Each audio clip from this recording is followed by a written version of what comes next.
Welcome to another episode of Mental Health Mondays. It is the week of April 10th, 2023.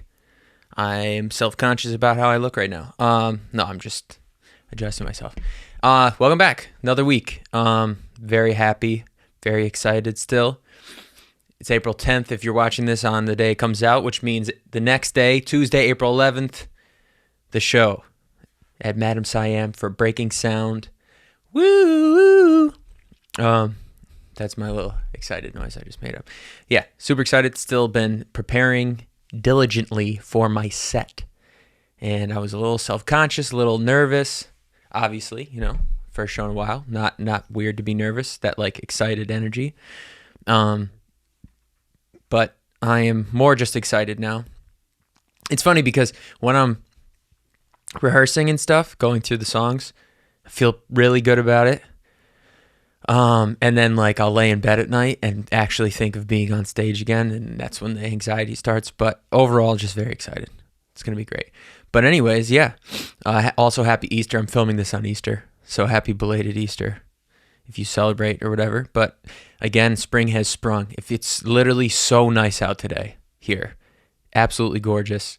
Had to run a couple errands earlier, and it was a delight to be out of the house. It was beautiful. But also in other news, this past week was my 29th birthday on April 7th. And man, oh man, does it feel weird to say that out loud. 29. I'm sure if you're watching this and you're older, you're like, shut the fuck up. You're a kid still, which I understand. And I know that I am still a young adult. Well, not a young adult. A young adult is like a teenager, right? Like 17, 18, you're a young adult. But I know I'm not an old man, I should say.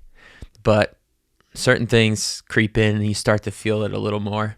I went out for the first time in forever that night. Like out to like a bar. And it was fun. It wasn't like I was miserable the whole time, but it's just funny when you are removed from that environment, especially being a little bit older now and being in a relationship. So it's not like I'm a young single guy going out. It feels really pointless. Not that like when I was there, I was there just to enjoy myself and the company of a friend. This all sounds terrible. Let me back it up. I went out with my homie, but like, and obviously it's just to get a beer, but a couple beers. But what I'm saying is that like, back in the day, it was so exciting, the possibilities of going out. I don't know, like the whole point of the whole thing, and you're young and all this shit. I don't know. And like, woo, let's get fucked up. That wasn't in me this time. And it was still fun, but little things just like waiting online to get into a bar or waiting in line to get a drink when it's super busy. I'm just thinking to myself in my head, like, what the fuck am I doing here? And again, it's not like it's a bad thing. It's not a bad thing to go out and have fun. It's, I'm not 100 years old. And it almost was like quarter life crisis in the sense of like why I went out in the first place. Because like, also if I live to be 120, that would be great. I'm 29. So if this is a quarter life crisis, that would mean about 120 years old. But with my high level of income in modern science, anything is possible. I'm kidding. That's a quote from Talladega Nights. Anyways, the whole point of me going out was just like, went to brunch during the day, beautiful day, whatever. And then I wanted to do something. Like I felt like, I don't know, almost like I've now it feels like kind of bratty, but I was just like, well, I want to do something on my birthday. Like, dude, you're 29. It's not that fucking serious. But like, I want to do something.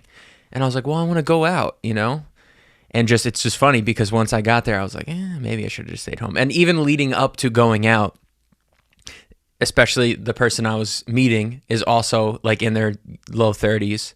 So it's like, I know that on the other end of the phone, part of him is like, I hope this falls through. But also part of me, I was just like, I'd be totally okay if he hit me up and was like, yo, honestly, I'm not feeling it, because that's how I felt. But we both pushed through, and it's funny because we both agreed that that's actually how we felt. But it was still a fun night. I don't know. It's like,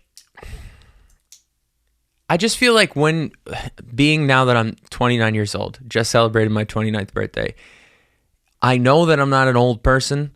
I know that like I still have some youth left in me, and like fun things to do and certain things that like you'd expect a younger person to do and experience. But also it's at that weird crossroads of life where like half the people I know are married or getting married or have kids and careers and are buying houses. And I'm over here like, I don't really even know how to file my taxes correctly. And like, I'm, helping my girlfriend, who's an aspiring actress, film self-tapes, and I'm rehearsing to play a show. And like, I don't regret it. That's the life I want and the life I chose. And in the end, like, it'll all pay off, all the hard work and time and hours and effort put into it. Like, I truly believe that this is what I'm supposed to be doing and stuff. But it's a weird time to be doing this because it's like, I can just feel changes in the air. Like, I can just feel certain things in my life changing. And some of it's good and some of it's things that are like, I don't necessarily want that to change, And you just got to embrace it. It's just part of life. But it has been an odd experience looking back, like reflecting on the last decade now that I'm in the last year of my 20s. Just how different things are. I was talking to my mom and like, I don't know. This might sound very obvious, but it really like hit me like a ton of bricks recently with my birthday coming up, the show coming up, and just like the headspace that I'm in right now with just some personal things. And it's just like, if you really look, like, obviously the world completely changed, like right before the pandemic, during the pandemic, and shortly after. I'd say now we're like fully out of it. Obviously, not to say that like some of these things aren't still lingering, but let's be honest, it's over. For now at least, right? But like now being on this side of it, of course there are the obvious things, the global changes, the incredible like world history we all experienced as the human race these last few years. But on an individual level, I wonder if everyone's life has changed as much as mine did over this period of the last few years of the pandemic. And also because of the state of like the weird fluxy state that everything was in, not knowing exactly what was going to come next. Didn't it feel like that all went by in like a millisecond? At least for me, I feel like I look back and the last 4 years of life is just gone. And then now I'm coming out of this like haze of what the fuck is going on in the world, and holy shit, I'm 4 years older. And it's not an insignificant 4 years. It's from the ages 25 to 29. You know what I mean? So it's like, that's a huge, I know it's not a huge difference, but it feels, the weight of the number feels much different. 25, I'm in the middle of my 20s versus 29, holy shit, I'm about to be 30. And it's just crazy. Like, my relationships have changed. My life goals have changed. I've moved twice in that period of time. Actually, 3 times now that I think about it, which is fucking crazy. It's just wild to think about. And I've said this before on the podcast. There are times where I feel like I have never been conscious until this moment right now. And that happened to me last week, talking to my mom the day before my birthday. Just going through all these things and just realizing, like, holy shit, all of that really happened. It's when you're in the middle of it, you're just so caught up in like your day-to-day needs and wants that it's hard to really realize the bigger picture when you're in the picture still. But now looking back at the picture, stepping away, it's like one of those perspective paintings when you step away from it versus when you're close up to it. And now having stepped away from the painting that was this last 4 years, it is a crazy fucking painting. It's just wild. And I'm grateful for some things. I regret some things. Not regret. It interests me when you ask people, older people, and they say, I have no regrets. My life happened just how it should. All the mistakes, all those. Yeah, that sounds great. But being honest with myself, there are things that have happened over the last few years that I absolutely wish went differently. Duh. Not in the sense that I'm dwelling on them and that it's like at a cost to what I'm going to do in my future or what I'm doing in my present. But obviously, if I sit and think over the last few years, over the last 10 years, say now, reflecting on my 20s, of course there are things I wish I did differently because I'm smarter now. I feel like it's an ignorant point of view to be so far on the other side of like, I don't have any regrets. Everything happened the way it's supposed to. That is the right mentality, but also with the caveat of like, but now I'm much older and wiser. And if I had this knowledge, this skill set, this state of mind, then I would have made different decisions. I would have moved differently, whatever it might be.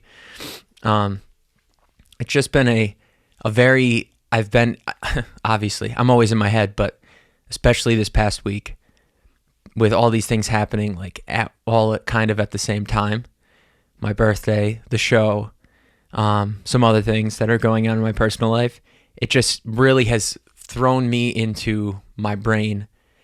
And it's one of those periods where, whether I want to or not, I've been doing a deep dive into like, again, what happened? Whoa, what a ride. It's like, imagine if you were like, I don't want to say roofied because that's not a good thing, but like if you for some reason you went to an amusement park and you were under the influence of something, or I don't know, you completely have no recollection of all the rides you went on, all this crazy shit you did when you went to Disneyland or something. But then like the day after, someone injects all the memories right back into your head and you experience them all pretty vividly. And like, you know, you would obviously be like, holy shit, that was crazy. That roller coaster was wild. That, whatever. I don't know. Maybe that's not the best example, but like, that's kind of how it felt this past weekend, like celebrating my birthday and diving deep into what the last few years have been for me.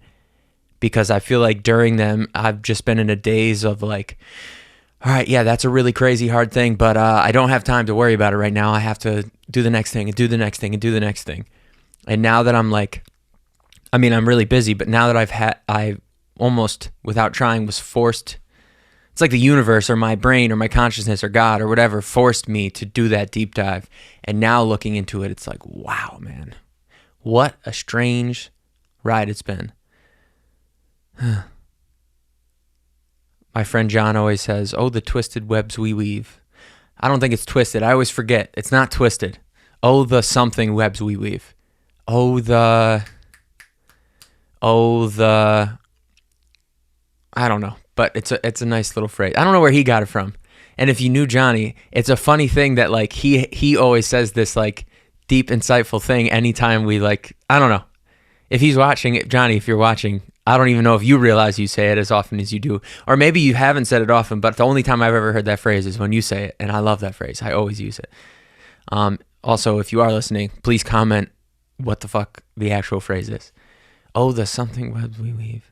I don't know. It doesn't really matter. We're just weaving webs, dude. Yeah,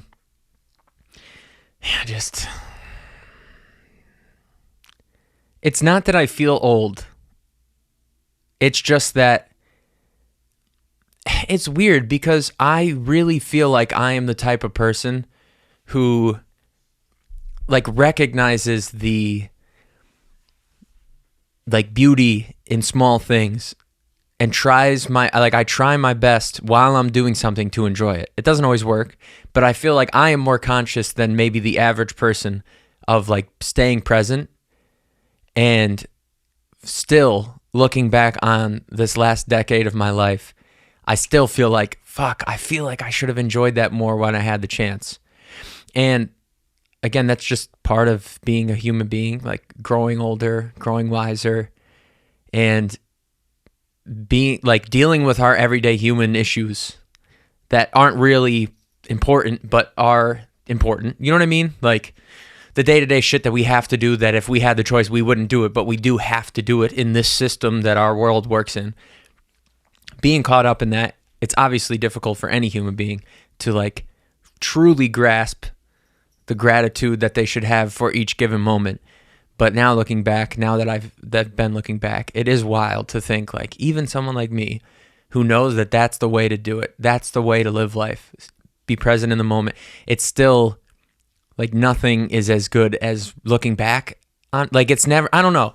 It feels like not like even when you go through something awful, you ever like with your homies, especially with your friends, with your family, go through an experience together that was truly like a dreadful day. Like like you get into a fender bender and then some other crazy thing happens and you're supposed to go on vacation or whatever, like some example like that.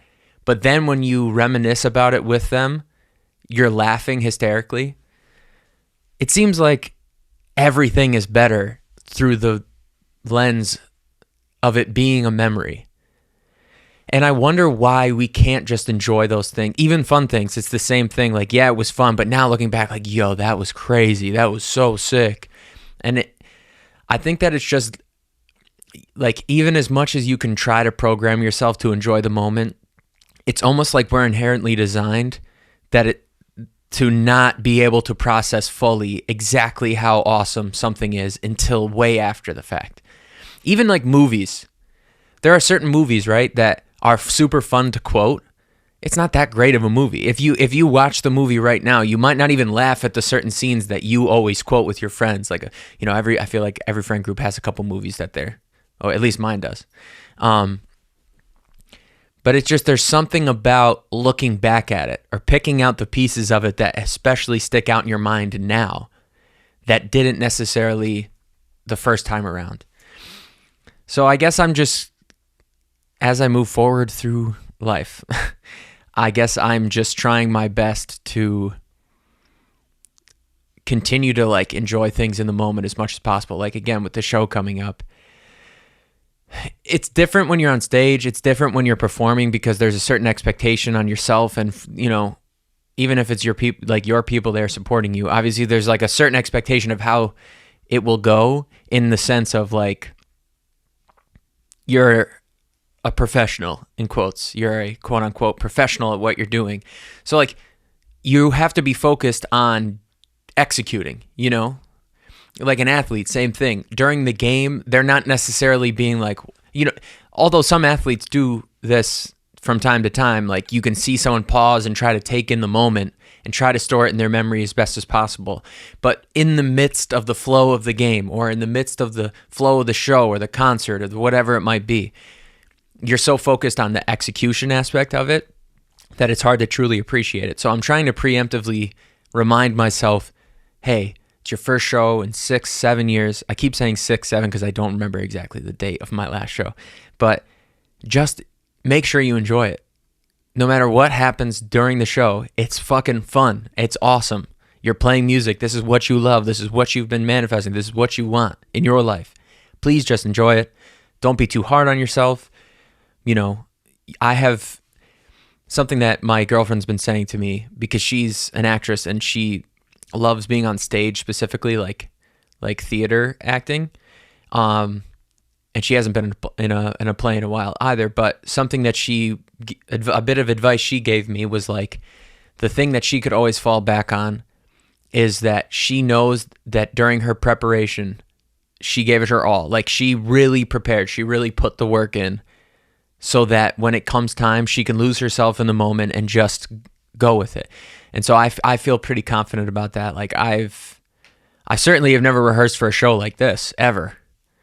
When we would do shows as BEC or April 94, actually we never did a show as April 94, thinking about it now. We were still BEC when we were on tour and everything. But, April 94 is the group. BEC was I don't know. I don't want to sell it short, but just April 94 is a better name.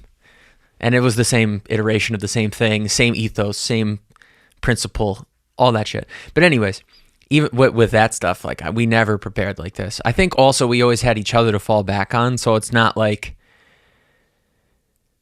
I don't know. I feel like it's a little easier maybe to improvise when there's another person, because if you got nothing, you can just look at them and be like, fuck you. I don't know, just like goof around back and forth. Whereas like, being that it's just me, like, this is the most I've ever rehearsed. Also, that was a whole different type of show where we're just, not to belittle what we were doing by any means, because like, we were really great at it, but like a straight hip hop show, especially when you don't have a band behind you or anything like that, you're basically doing karaoke to your own songs, where like your verse is just muted and you're singing your verse, rapping your verse, and with the beat on, you know what I mean? So it's not, other than like, and it's not like we were dancing around choreographing things. So the preparation just wasn't, we didn't need the preparations as much as I do with this different format of performance.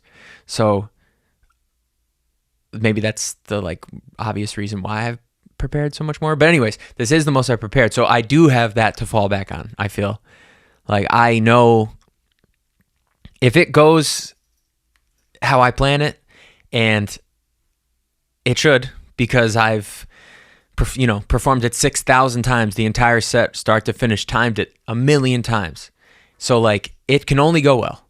Nothing can go, or I don't want to say nothing can go wrong and like jinx myself, knock on wood, but I'm saying nothing can go wrong in the sense of like just execute the game plan. That's all you can do. You can only focus on what you can control. And in this case, I'm kind of in control of everything. The only thing I'm worried about, if I'm being transparent and honest, which is what this is about, especially speaking of my like anxious brain or things that I tend to dwell on, stuff like that, the only thing if anything, the only thing I'm worried about is the sound. Because I've been to so many shows. I know I talked about that Corey Henry show a while back. This is a much smaller venue. That was like a theater show, kind of. But that was a big venue, probably held a couple thousand people. Or like 1,000. I'm not good at estimating things like that. That's another interesting tidbit about me. I've never been good at that. Elementary school, they'd have the jar of like M&Ms, and if you could guess how many M&Ms are in the jar, whoever was closest got the jar of M&Ms, things like that. Maybe I was okay at that, but in general in life, like someone will ask me like, well, how long do you think that'll take? Or like this, and like any question like that, I'm bad at estimating. I'm just like, well, let me just do it. Okay. Anyways, it has nothing to do with what I'm talking about. The one thing I might be slightly worried about that's not fully in my control, and maybe it's just because of my past in performing at certain venues, certain shows that aren't, again, sound guys are difficult to deal with. I don't want to put this on the sound guy that I have yet to meet. I'm not saying, but sound guys can be difficult to deal with, especially back in the day, some like shitty hip hop show where, no disrespect to anyone we perform with, but so I'm not talking about you if you're listening, but other people that we used to perform with were god awful. And this sound guy is getting paid not that much to be a sound guy at a not so great venue, small little venue. And some of them were really good, and some of them had no time for bullshit and just hated especially if they're an older dude, they're not into hip hop music at all. And they just, I don't know, they just didn't care. Like they didn't put integrity into their job, even though it's like, it's a reflection on you if the sound sucks at this show. They just never seemed to care as much as I think I would care, or as we cared about what the sound would be. Some shows we didn't even get a sound check, which is crazy to me. But just having been to a live show not so long ago of like a much greater production value than what will be there Tuesday night at what is like specifically a concert venue. Well, this is too, but it's also like a loungy club type place. Just maybe this is I'm at the end of my 20s and shit, but like the bass is too much. At an EDM show or anything like that, I get it. That's like kind of part of it, is the intensity of the 808 and the bass and all the low end. But like at a jazz show, like, all right, the opening act at the show that I was talking about, it was a duo. And it was just one guy playing the bass and one guy playing the guitar, I believe. Or maybe just one guy playing the bass and the other guy. And they're both singing and shit back and forth. And I could tell they were really talented. I'm not going to lie. I couldn't hear the enunciation of a single word. And it's not because like of the style they were performing in, or like they weren't rap, like mumble rap or something like that. Like they were singing. It was more of a jazzy type of thing. I barely understood what they were saying because the only instrument that they were playing was the bass guitar, like an electric bass. And it was just the whole time. It was too much.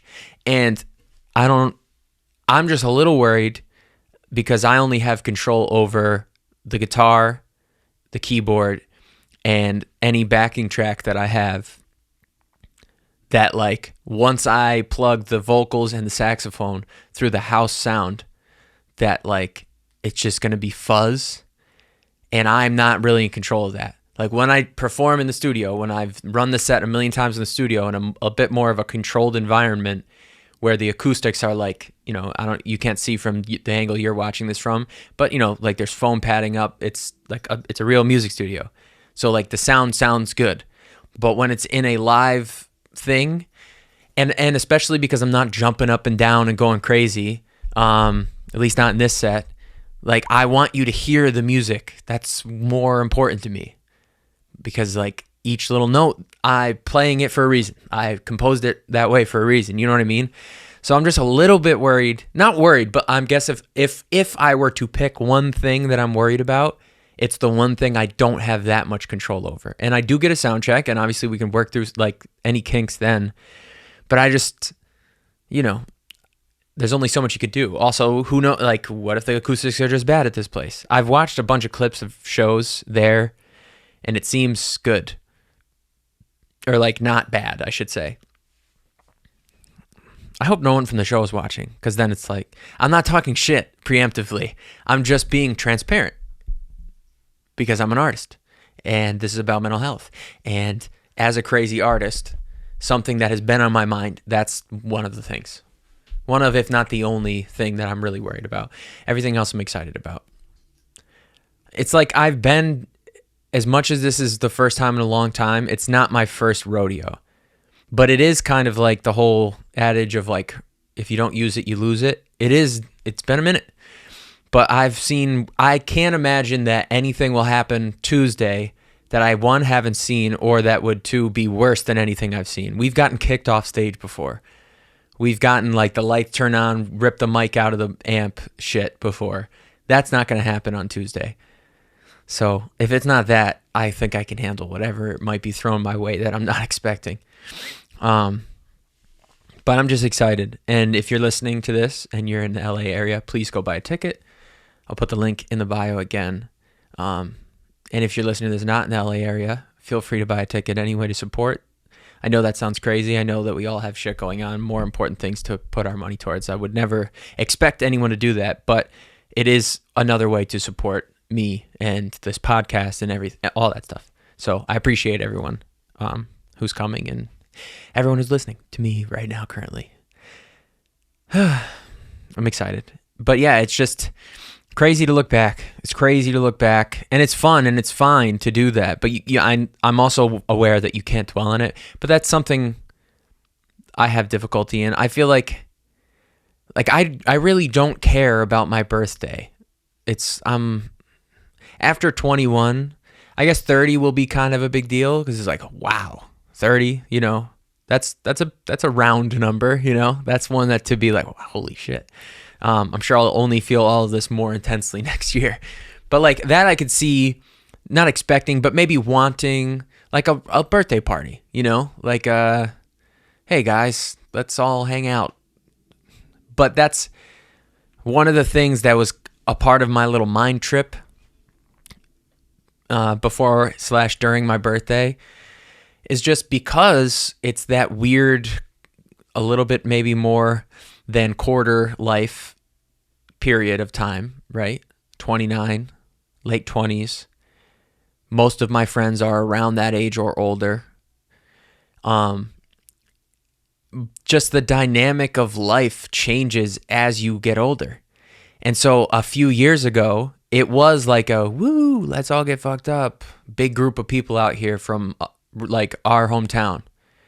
And now it's like friendships have changed. Relationships have dissolved. People have left and moved away. People are going to leave and move away. Or like my best friend, Casey, shout out Casey, love you, buddy, had to work. My birthday's on a Friday night, and like, but he's an adult. You get what I'm saying? Like, he's about to turn 29 this month too. It's like back in the day when everyone, I just felt like it's just different. Things are just different here now. Things are different in my life now. And that's okay. But I am one, it's like I have appreciation for the way it was because it was great. And so when it's not, it made me feel older because it was a little more reserved. And that's, again, I'm not complaining. It's not that serious. That's an ego thing, kind of. And I try not to let my ego take over for me too much. But just like, I don't know. It just felt a lot different this time around. And again, it's just part of growing up. That's what I like. I hope that I'm not coming across like, dude, you're a fucking brat. That's not what I'm trying to sound like. And I'm not being a brat. At least that is not my goal. But like, again, it's just, I get fixated on, wow, things are so different now. Some things way better, some things way worse. But it's just the ebb and flow of existence in life. Like everything changes. Almost nothing stays the same. And that's fine. But it's also interesting to accept. And it's also an interesting time period in my life where it's all seems to be happening at once. Or again, I feel like just now, after these last few years, I'm becoming conscious of all the things that have changed and all the ways that it has affected my life. And so I'm grateful for everything I have in my life. I'm grateful that I can even say that I've made it to 29 years old. I'm going to be transparent because that's the whole point of this podcast. This is the one thing that I feel, because this isn't huge and I'm not a huge artist yet, I don't want people to like feel weird listening to me like be honest and open and transparent. But also, like, that's the whole point, is to be vulnerable. So I'm just going to speak my mind, because it is what it is. I don't really care. A few years back, I don't remember exactly how many years, but, chasing the same thing, part of April 94, chasing our dreams, whatever. I felt like if I wasn't in a place, this is very stupid, by the way. I know this now. It's very dumb. It's a horrible way to look at things, but it's the way that I looked at things when I was less wise and less intelligent and less in tune with myself. I really felt like if by a certain time I had like this money set aside, this money that I was like, okay, well, I can put all of this into our career. And if it doesn't happen for us or if, I don't feel any sort of momentum or whatever by the time money is gone, because it's all I have, I'll just kill myself. That's really how I was that's fucked up. That's a horrible outlook on life. But that's really what my plan was. And that's ego too, by the way. That I'd be like, that's a fragile ego. To be like, well, if I don't achieve my dreams by this time, I'll just quit everything. As if like I'm not obligated to keep pushing forward for my people, the people who love me, the people I love, the people I care about. But anyways, that really was, I'm not trying to be too dark or fucked up. Like, I can laugh about it, joke about it now, and just speak about it freely, I suppose. But like, that really was my outlook. And so looking back on this decade, I'm glad that that's not what happened, because that money is gone, and we didn't get to where I thought we would in the time frame that, full transparency, if life happened differently or if things happened differently, whatever, and if my aunt, and I can't say the way my dad used to say it, I have to say it this way. If my aunt had hair on her back, she'd be my uncle. So if is gone. If is not a good word in your vocabulary. But if things had gone a slightly different here and there, and this is one of the things that I was looking back on and being honest with myself, I think that we would have been fine musically. Like, we would be further than I am currently and further than we were. Like, we wouldn't have been like, what are we doing? I really think we were on a good path forward, but it just didn't happen the way that we thought it would for many reasons. But even with that said, I don't know. Like, I guess I got lost a little. I really had that mentality. And in some ways it almost, I feel, I don't want to like send the wrong message, but for me, just me, this is not advice. It almost was sobering to have that mentality, because it was like, this is how bad I want this. I would literally choose death over not getting the things that I want in my life. Now that I'm a little older, I still feel a certain sense of, I want this so bad that I'd give up. Like, I'll do anything for it. Push myself. But it makes me think of when people are like, what would you do for $1 billion? Would you do this crazy, terrible, awful, disgusting thing if someone was like, I'll give you $1 billion? It's like, yeah, I would do that. People always say, yeah, dude, for sure I'd do that. Like, okay, well, would you put in every hour, every second of your life that you possibly can? Would you go to the deepest depths of your psyche and hate yourself and judge yourself day in and day out and push yourself past your limits for that same amount of money?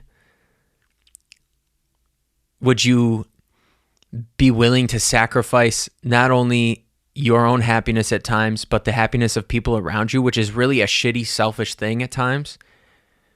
Like, that's more impressive to me than being like, yeah, I would do that for $1 billion. Like, would you jump off this thing with no parachute and like have a net catch? I don't know, stupid shit like that. Like, yeah, I would do that for $1 billion. But it's like, would you do the things that you could actually do? $1 billion is just a pretend carrot that I'm just saying. Like, all right, not that fame is my main thought in life. My main thought in life is freedom and loving what I do, which is music. But at the time, if it was like, yo, would you do this crazy, awful thing to be, and then like at the end, Jay-Z signs you to Rockefeller. I don't know, it was stupid shit like that. My answer would be yes, but I would always think in the back of my head, yeah, but like, are you willing to do the real thing, the real work? And so I suppose that in my head, it was like, well, if it doesn't work out, I'll just leave. And again, that's a very weak-minded, horrible way of going about things. But I suppose I'm just grateful now that I lived long enough past that point that I learned just how dumb ever having that thought in my head was. Again, I'm not trying to be dark. Like, I hope you, if you're listening to this and not watching it, I'm smiling right now. It's okay. I'm okay. I'm in a great place in my life right now. I'm just being honest. That's the first step in conquering any sort of mental struggle you have, is honesty, openness, transparency. It's just it's almost funny to me. It's almost funny to me to think that I actually had that conscious thought one time. At one time. And you know what's really funny too is like going through like a really horrible breakup with someone is what pulled me out of that. Because it was right around the same time. And like once that relationship fell apart, I was like motivated to continue to keep going, you know? Which you'd think like that would be the thing that would push you over the edge, but it was really, even though I was horrifically like devastated by the way things happened at that time, I was like more motivated than ever. That's something I've tried to like harness in other ways, because I do feel that I'm someone that when I'm at my lowest is when I feel the most motivated. Like when I'm uncomfortable is when I'm comfortable pushing myself, versus when things are good, when like I'm not worried about rent money and like I have a little money on the side. Like that's when I, in the past, not so much now, thank God. That's when I get complacent. And like a little of that is good. Like realizing like being uncomfortable is like, you know what I mean? Being in a place where you don't want to be in this place is obviously going to motivate you more to get yourself up out of that place. But then once you get up out of that place, like you got to keep that momentum going. And that's something that I used to struggle with, or like that I truly would feel less motivated when things are going well in my life, which is crazy. And I look back, that specific relationship, that was something that that person, who shall not be named, said to me, like in an argument or in a conversation. I think she had the best intentions with what she said. And she's not the greatest person. I not to talk shit on anyone. I actually almost wish I would take that out, but whatever. Fuck it. Being open and transparent, right? That's something that was said to me around that time of like, you're not doing the things you need to be doing, basically, more or less. And at the time I was like, fuck you. Who are you to tell me that? And looking back, it's like, I wasn't. And that's why I say if. I kept saying the word if and talking about certain things. If this had gone different, I think we would have been, whatever. But that if never is going to, it is what it is. This is reality. That's not reality. That's hypothetical nonsense that can only make you anxious if you dwell on it. But that if got bigger and bigger because I don't think we were putting what we could have towards it, because I think both of us were a little burnt out. And that's the whole thing about pursuing something that is so unlikely.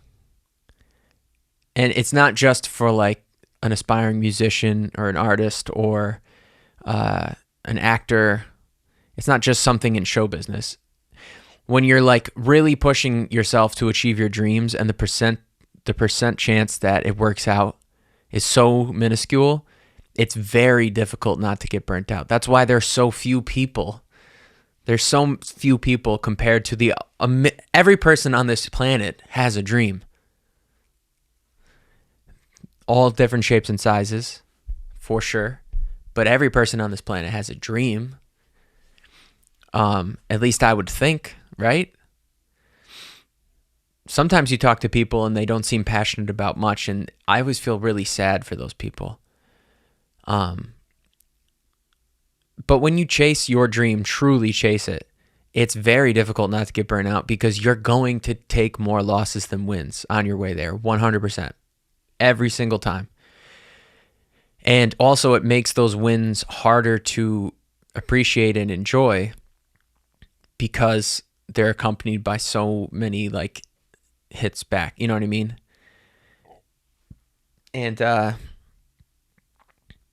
that's part of the reminiscing that I've been doing. It's like, man, we really fucking did a lot. We achieved a lot. We did things that people from our neck of the woods, from our background, our upbringing, never would have thought possible. At least at the time. Now it seemed, I don't know. Have you noticed that too? With like the rise of even like, I'm talking in the last 10 years, right? So I'm saying that moving out of a small city to a big city and like doing all these things, like for a long time, people would hit us up and be like, you guys inspire us. You guys, you know, putting on for like the hometown, all that shit. And like now maybe it's because the people around our age group are a little older, but also the rise of social media of like people are like out doing shit now, which is great. I feel like so many people now are like, fuck it, fuck this shit. I'm not doing what someone tells me to do. I'm going to do what I'm trying my best to do what I want all the time. But at the time, it seemed like we were doing something that most people would never like take that leap of faith in themselves to do. And so for that, I'm like proud till the day I die, no matter what. And now it's time, like I'm taking yet another leap of faith. And that faith comes in the fact that like I can look deep within myself and really be honest with myself and know that this is all I want. Let the chips fall where they may, but it's all I want. It's all I'm going to go after. That it is what it is. And to, you know, reference back to that question of like, yo, what would you do for this amount of money? Like, I am willing to go to those dark places. I've gone there and I've gotten back. I just told you about a really dark one. I am willing to go to the depths of my mind and rip my psyche out of that dark place back to the bright place and be like, just keep going, just keep pushing yourself, just keep fucking doing it. And I really don't think that it's possible that I fail or lose. I just don't have that in my head. Even as much as some weeks I get on here and I'm like, shit is hard and I just, it's all ego. That's all ego. Like, I'm not getting the feedback I want yet or whatever it is. That's all a weakness in ego versus having a strong sense of self, which is different than succumbing to your ego. So having a strong sense of self in the sense of like, I know who I am. I know what I'm confident in. I know the areas I need to improve. And I know over all else, I'm going to keep going. I'm going to keep pushing forward. And I can't lose with that mentality. It's not possible. Because a loser, what is loss, right? Is losing not achieving your goals? No, losing is not going after them. The win comes in that leap of faith. That's the real win. The moment you jump with no parachute and realize, I can actually fly. And it might take me a minute to learn how to flap my arms like wings, but I'll get to my destination one way or the other. But sometimes when you jump with that parachute or when you refuse to jump in the first place, that's where the loss comes in. That's the loss. You lost right then and there. So I have to keep I keep reminding myself that. But if I could give you any advice, and I'm not here to give you advice, I'm here to just ramble on about the crazy thoughts running through my little fucking noggin.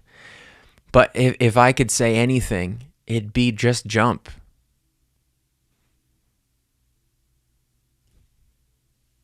What else are you going to do? 99% of the things you have to worry about on a day-to-day basis don't really matter. They don't really matter.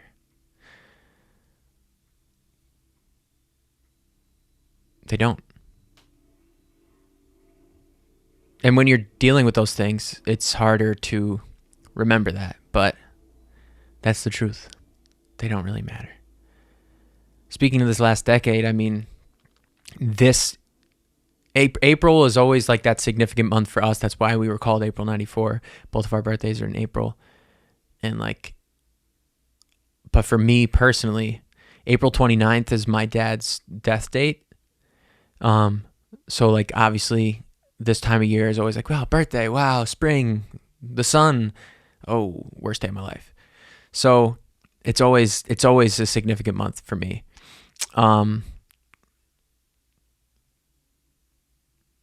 This will be my dad died in 2009 on April 29th. This will be what's the math on that? It's 2023. All right, this is the math. I was 15 when my dad died. I just turned 29. So next year, I will have lived half of my life without my dad. And that is mind-blowing to me. Mind-blowing. Because still to this day, as much as that day, he is my best friend. He's the best man I've ever known. Best man I've ever known. And I know how lucky I am that I can say that sentence out loud. Because not everyone has that relationship with their father. Not everyone even has any relationship with their father. But I feel like as much as I have made mistakes in my life, as much as I have fucked around, as much as I am by no means a finished product, I am living proof how important it is to have that good, solid father figure in your life. Because I only had my dad for 15 years. And he still is my moral compass on a day-to-day basis of just how to be a good guy. And I'm not saying I'm perfect. I'm not saying I'm even as good as him. But just the fact that after next year, I will have lived half my life without him, and I'm, 15 years old, a lost little child when I lost him, versus I'll be a 30-year-old man.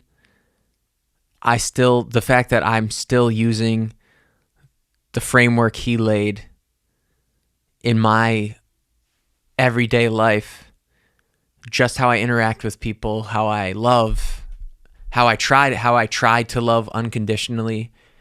I'm not perfect. He wasn't a perfect person either, but best man I ever knew. And I'm fucking grateful that he was my father and that I had him in my life. And also, my mom is incredible as well. I always have to say that with that caveat, because me and her have had our battles and our struggles, and she personally has had her struggles in life, but like, she picked up right where he left off, pretty much. And she is also one of those guiding forces, guiding lights in my life. But just reminiscing on the last decade in my 20s, almost being 30, that's one thing that I realized, like, damn, it's coming up on 15 years. When it was 10, a few years ago, when it hit 10 years since I had lost him, I was like, holy shit, what? It was one of those, another decade went by in the blink of an eye type of thing. But now that it'll be half my life without him is crazy. And then every day after, I will have lived more. I will have lived longer without him than I did with him. It's just a crazy thing. But as much as it destroys me that is reality at times, as much as I miss him every single day, that's played out, right? Everyone always says that. Not a day goes by where it's pretty much true. Obviously, there are days where I missed his birthday this year, so I really can't say that. And that hurt me that I missed his birthday. But just through the ebbs and flows of life, that 99% of shit that doesn't really matter, sometimes it takes over. But for the most part, genuinely, almost not a day goes by where not something he said or something we did or something I wish we could do or something I wish I could tell him pops in my head. But even with that, being really sad and, even with that, being able to look at it from my perspective now in a much more grounded place as a human being, much more mature, although I'm still a child. My mom got me a Batman lunchbox for my 29th birthday. Did you see that? It's pretty cool. My overwhelming feeling about it is gratitude. Because, like, dude, he's the best, And I if you're listening to this, especially, and you have your own mental health struggles, I know how our upbringings and things can be a huge influence in that. So I'm not, I'm not like bragging or like trying to be insensitive about that subject. If you didn't have that in your life, I'm just speaking from my perspective that I have to show gratitude for that, because I know that not everyone has that. And there were times, after he passed and my mom was still dealing with alcoholism, I felt like I had no one. But now, like, being able to push past that point and, like, not break completely, even though at times it feels like I am broken, I can, like, say, like, how grateful I am for the upbringing. Isn't this funny? We have come full circle in this episode. Don't know if you noticed, but I just remembered that in the beginning of the episode, I said, I always wonder when people say things like, I wouldn't change a thing, because I've been looking back on the past 10 years and thinking of ways things could have gone differently, not in the sense of like dwelling on them or wishing I could go back, because I know that's not real, but just being honest with myself and thinking, all right, now as an improved person, I would have handled this differently, I would have done this differently, blah, blah, blah. And my point was that I think it's ignorant to not at least address those things in your head. To say I have no regrets, yes, I understand that's the right way, because you're not going to change the past. But at least being able to look back and go, but now that I have gone through all those things, if that type of thing were to happen again, I would handle it differently in this way, whatever. But having said that in the beginning, I just was hinting towards the fact that, like, shit was hard, lost my dad, that really was horrible. My mom we didn't always have the greatest relationship because of her, things that she was dealing with and going through, and now things are different. And I was literally just about to say I wouldn't change any of it. I wouldn't. So I just talked myself. I just had an argument. This is what sometimes feels like a prison in my brain, because I'll literally disagree with myself. How can you disagree with yourself? You are you. You feel how you feel. I think it's both. As I always say, it's a balance thing. It's both. It is both. You shouldn't have regrets. The only way to really ensure that you don't have regrets is by jumping, like I said, though. That's one thing that people always used to say to me early on in like pursuing the career that I'm pursuing. Is like two things they used to say. One of them always bugged me, because they came with a hint of, well, you're probably not going to make it. It was always, well, do it now, because, you could always go back to school. You can't always chase your dreams. I know that's just a nice, sweet thing to say, like your family or something, because they don't get it. So that's how they rationalize it, but they're not wrong. I get it. You can always go back to school. And the other thing is that people used to say, that was the one that always set me a little bit. But the other thing people used to say would be like if you chase your dreams, like you'll have no regrets later in life that you didn't go after it. But that's something I've still struggled with after talking about all this evolved bullshit that I just said. That's something I still struggle with, because I'm like, I don't think that's how my brain works. I will never be satisfied until I get to that point. That point changes all the time, which is fine. But like, to say that in a year or like in 5 years, 10 years, I've gotten nowhere in my career, and then I'll be like, I don't have any regrets investing 35 years of my life, 40 years of my life into my dreams, and nothing came of it. I don't know if I fully agree with that. But again, it doesn't matter, because the win is in leaping in the first place. You have to jump. You have to. Well, you don't have to do anything. If you are truly content and evolved in yourself and self-aware and happy and blissful in every moment that you can be, and like you're enjoying life and like have love, your life is filled with love and family, all that stuff that really matters. You don't have to, you could work a normal job. I'm not talking shit on any of that either, by the way. But I do think that there is a extra level of just freedom and happy energy that comes from jumping. It's harder. But everything is, it's harder in one way. And then taking maybe the path that's quote unquote more traveled, the office job, the going to college, getting a degree, using your degree, which is increasingly difficult these days. But the classic route, I guess, is a way to say it. That comes with its problems too. That's where the divide is to me. Because if you can be happy in the decisions you've made, and you're like, listen, I have everything I could possibly want, I'm happy with my job, like, then yes. But the caveat to that is, very often people who go that direction don't feel content within themselves and do live with regret of not chasing something bigger than themselves, something they truly love, something they truly have always dreamt of. So I guess you just have to be honest with yourself in which path makes more sense for you. I did good in school. I never, school was pretty easy, and then I was a pothead, so my grades declined because that's what happens. Anyone who says that shit doesn't affect you, they're wrong. It does. I